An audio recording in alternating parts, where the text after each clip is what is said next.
Hello নানু, বলো। ইয়াশ, তুই কি অফিসেই আছিস? হ্যাঁ, কেন? একটা মেয়ে জবে আমি পাঠিয়েছি তাকে, তুই ওকে একটা জবের ব্যবস্থা করে দিবি। নানু, এসব কি জানিস? তুই ও না থাকলে আজকে আর আমাকে দেখতে পেতি না, তাই বলছি কৃতজ্ঞতা স্বরূপ ওকে একটা জব দিবি, বুঝতে পারছিস? আচ্ছা ঠিক আছে, আমি দেখছি। ওয়াও, এত বড় অফিস! এক্সকিউজ মি ম্যাডাম, আমি এখানে একটা জবের জন্য এসেছিলাম, কিন্তু এই রিকোয়ারমেন্টে তো কাউকে জব দিতে পারছি না। তোমার জব হবে না, কিন্তু উনি যে বললেন গেলেই জব পাবো। অফিস কি তোমার বাপ দাদার সম্পত্তি মনে হয়? What happened? আসসালামু আলাইকুম বস, কি প্রবলেম নানু? আয় এদিকে। এখানে কাজ করে তুই এক মাসে স্যালারি পেতি, তার থেকেও বেশি টাকা ইনকাম করতে পারবি। Wow nice. ড্রেস বেশি ছোট মনে হচ্ছে? আরে না, একদম ঠিক আছে, এখানে তো এগুলোই সবাই পরে। All the best. এখানে তো কোনো পার্টিই নেই। আরে বাবা, রাগ করছো কেন? এই যে দেখো, সামনে একটা পরীর মতো মেয়ে দাঁড়িয়ে আছে, ওকে লাগবে নাকি পার্টি? Deal done. যাও, ওই মেয়েটাকে আমাকে দিয়ে দাও। জেনি, হ্যাঁ এদিকে আসো। অনেক তো কাজ করলে, এখন একটু রিল্যাক্স করো। শুধু খাও একবার, তারপরেই তো আসল কাজ শুরু হবে। আপনি ভেতরে যেতে পারবেন? আমার একটা কাজ ছিল। ওকে যাও, চলো আমার সাথে আরেকটু। আরে চলো।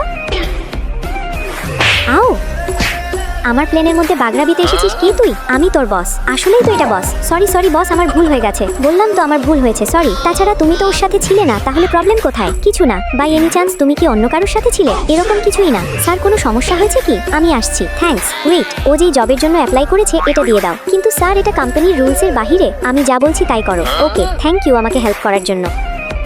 আও, আরে আস্তে।